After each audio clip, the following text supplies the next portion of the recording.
Assalamualaikum warahmatullahi wabarakatuh. Di sini kami dari kelompok 2 dengan anggota saya Abdul Rosiki, saya sendiri EN Junianti, dan teman saya Salsabila Indah Setiawati.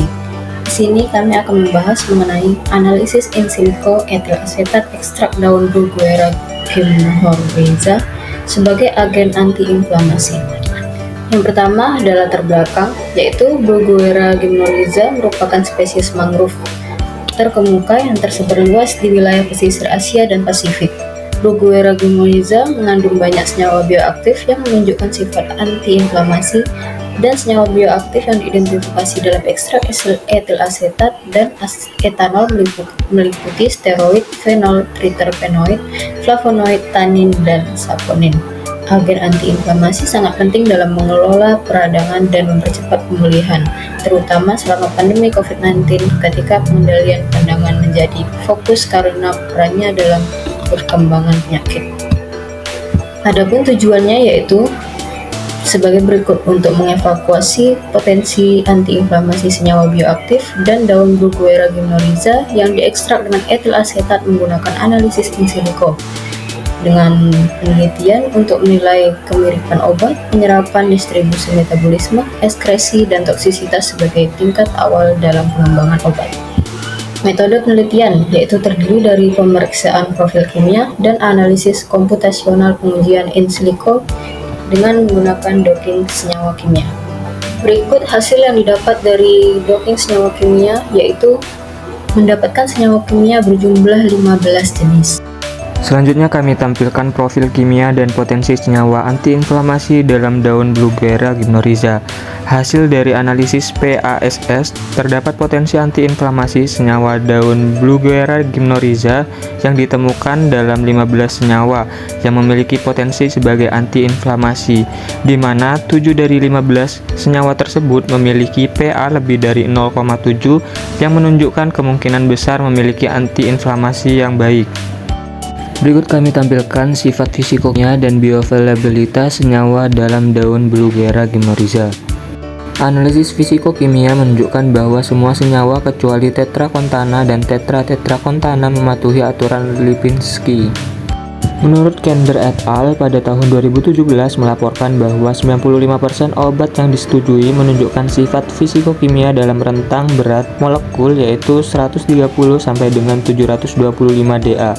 Aseptor ikatan hidrogen antara 2 sampai 20, donor ikatan hidrogen antara 0 sampai dengan 6, nilai log P antara min 2 hingga 6,5 dan 0 sampai dengan 15 ikatan yang dapat diputar. Oleh karena itu, profil kimia daun Bruguiera gymnorrhiza termasuk dalam kisaran ini sehingga mengklasifikasikan sebagai tanaman yang cocok untuk pemberian oral. Skor ketersediaan hayati untuk asam palmitat, asam myricitat, asam linoleat, dan asam laurat mendapatkan skor yaitu 0,85, sedangkan 9 senyawa yang lain mendapatkan skor 0,55. Senyawa tetrakontana dan tetratetrakontana memiliki skor 0,17. Menurut Pires et al. Pada tahun 2015, suatu senyawa dianggap memiliki bioavailabilitas yang baik jika nilainya 0,55 atau lebih tinggi. Sehingga dapat disimpulkan 14 senyawa dalam daun Bruguiera gymnorrhiza memiliki bioavailabilitas yang baik. Berikutnya kami tampilkan evaluasi kesamaan obat dari senyawa dalam daun Bruguiera gymnorrhiza. Kami tampilkan parameter farmakokinetik senyawa yang ada dalam daun Bruguiera gymnorrhiza yang terdiri dari penyerapan GI, BBB, substrat, PGB, dan penghambat. Baik, saya akan menjelaskan mengenai docking molekuler. Docking molekuler adalah simulasi komputasi yang digunakan untuk menghitung ikatan antara ligan dan reseptor. Tujuan dari docking molekuler adalah untuk memprediksi struktur kompleks ligan reseptor dan menilai afinitas pengikatan. Metode ini banyak digunakan dalam penemuan obat. Pada jurnal ini, docking molekuler dilakukan dengan menggunakan IKI yang diunduh dari PDB-RCSB yang diikat dengan inhibitor tiovena karboksamida. Senyawa uji adalah elemisin, asam laurat, dan sulfasalasin sebagai kontrol positif. Elemisin dan asam laurat dipilih karena memenuhi kriteria kemiripan obat dari Lipinski Gose, Fiber, Egen, Egan, dan Mauge yang menunjukkan bahwa senyawa tersebut dapat dikembangkan dengan mudah dan menunjukkan aktivitas yang baik. Kemudian, validasi target dilakukan untuk memastikan bahwa metode tersebut memenuhi persyaratan validitas dan dapat digunakan untuk menguji senyawa lain tanpa menimbulkan kesalahan atau kebingungan. Validasi dilakukan dalam melakukan redocking reseptor dan ligan referensi. Metode dianggap valid jika nilai RMSD yang dihasilkan Y2A. Hasil validasi docking reseptor 2140 dengan ligan referensi inhibitor thiofena karboksamida menunjukkan hasil yang valid dengan nilai RMSD sebesar 2,0A. Kemudian pada visualisasi hasil docking yang ditunjukkan pada gambar 4 menunjukkan bahwa sulfasalasin memiliki hasil negatif 8,4 kilokalori per mol dan digunakan sebagai kontrol positif karena merupakan obat anti rematik pengubah penyakit yang memblokir IKI dan IKI dengan mencegah pengikatan adenosin trifosfat. Sulfasalasin membentuk ikatan hidrogen dengan residu asam amino LEU83 dan LYS33.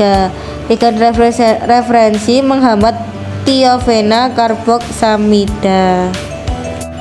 Juga membentuk ikatan hidrogen dengan LEU83.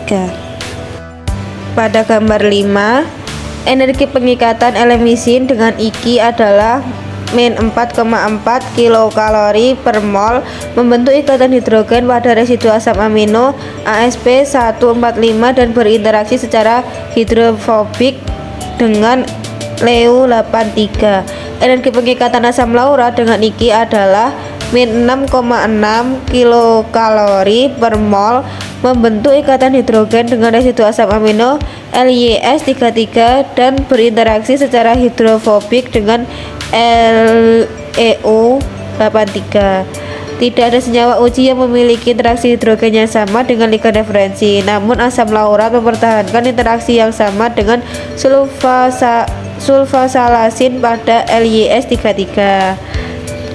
Sulfasalasin memiliki energi pengikatan yang lebih negatif daripada elemisin dan asam laurat karena jumlah interaksi hidrogen yang terbentuk lebih banyak. Senyawa dengan energi pengikatan terendah menunjukkan jumlah interaksi hidrogen yang lebih banyak dengan residu asam amino target. Berdasarkan data ini dapat disimpulkan bahwa reseptor IKI lebih stabil saat berikatan dengan sulfasalasin dibandingkan dengan elemisin dan asam laurat.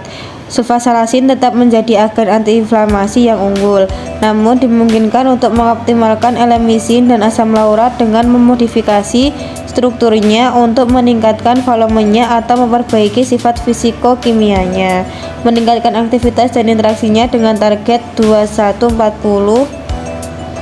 Modifikasi struktural dapat meningkatkan efek biologis aktivitas suatu senyawa. Jadi kesimpulan dari jurnal ini yaitu analisis PASS server mengungkapkan bahwa semua senyawa yang diidentifikasikan menunjukkan sifat antiinflamasi. Evaluasi lebih lanjut menggunakan Swiss ADME dan Protox 3 menunjukkan kemiripan obat dan potensi penyerapan, distribusi, metabolisme, dan ekskresi yang baik. Dengan berbagai tingkat toksisitas, 4 senyawa diklasifikasikan kelas 3, 5 sebagai kelas 4, 4 sebagai kelas 5, dan 2 sebagai kelas 6. Hasil docking molekuler menunjukkan bahwa elemisin dan asam laurat membentuk ikatan hidrogen dengan IKI dengan energi pengikatan masing-masing min 4,4 kilokalori per mol dan min 6,6 kilokalori per mol yang menunjukkan aktivitas antiinflamasi yang signifikan. Temuan ini memberikan dasar untuk mengembangkan obat antiinflamasi berdasarkan ekstrak daun Brugueria gymnorrhiza. Baik, itu tadi presentasi dari kelompok kami. Jika ada yang ditanyakan, bisa ditanyakan pada saat di kelas. Sekian dari kami. Wassalamualaikum warahmatullahi wabarakatuh.